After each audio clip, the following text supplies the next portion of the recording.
1947 সালের কনকনে শীতে মস্কোর উপকণ্ঠে থাকতেন ব্রেকারি মালিক দিমিত্রভ, তার স্ত্রী ইলিয়ানা এবং ছেলে ভ্লাদিমির। গত 15 দিন ধরে তাদের বাড়ি ভেতর থেকে সম্পূর্ণ বন্ধ, কোনো নড়াচড়া নেই।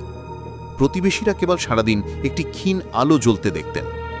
এই রহস্য উদ্ঘাটনে এলেন অভিজ্ঞ গোয়েন্দা অফিসার নিকোলাই রুবিনভ। দরজা ভেঙে ঘরে ঢুকে তিনি দেখেন সব আসবাবপত্র সাজানো, যেন এক্ষুনি কেউ ফিরবেন, তবে পরিবার উধাও।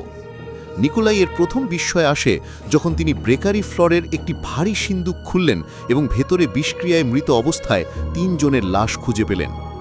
ফরেনসিক পরীক্ষার মাধ্যমে নিশ্চিত হল খুনটি 15 দিন আগেই হয়েছে। নিকোলাই হতভম্ব হয়ে গেলেন। কিভাবে খুন করার পর খুনি ভেতর থেকে দরজা জানলা বন্ধ করে বাইরে গেল? আর কেনই বা 15 দিন ধরে ঘরে আলো জ্বলছিল? তল্লাশির সময় নিকোলাই রান্নাঘরের ছাদের দিকে তাকালেন এবং একটি আলগা কাঠের তক্তা খুঁজে পেলেন। এই আলগা তক্তাটি ছিল একমাত্র গোপন পথ। খুনি ছিল ইলিয়ানার ভাই ইভান, যে ব্যবসার লোভে এই নির্মম হত্যাকাণ্ড ঘটিয়েছিল। ইভান 15 দিন আগে খাবারে বিষ মিশিয়ে পরিবারটিকে খুন করে লাশ সিন্দুকে ভরে দেয়।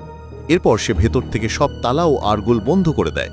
তার কৌশল ছিল আলগা তক্তাটি সরিয়ে ছাদের ফাঁক দিয়ে বাইরে আসা এবং তারের সাহায্যে বাইরে থেকে তক্তাটি আবার বসিয়ে দেওয়া।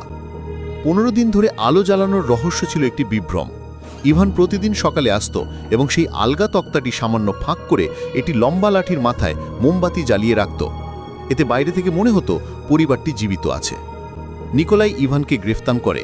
ইভান ছাদের গোপন পথ ও তারের ব্যবহার দেখে সব স্বীকার করতে বাধ্য হয়। ইভান চেয়েছিল পরিবারটিকে নিখোঁজ দেখিয়ে সে সম্পত্তির উত্তরাধিকারী হবে। নিকোলাই বুঝতে পারলেন খুনি শুধু দরজা বন্ধ করেনি, বরং 15 দিনের এই বিভ্রমের মাধ্যমে সবার চোখও বন্ধ করে রেখেছিল।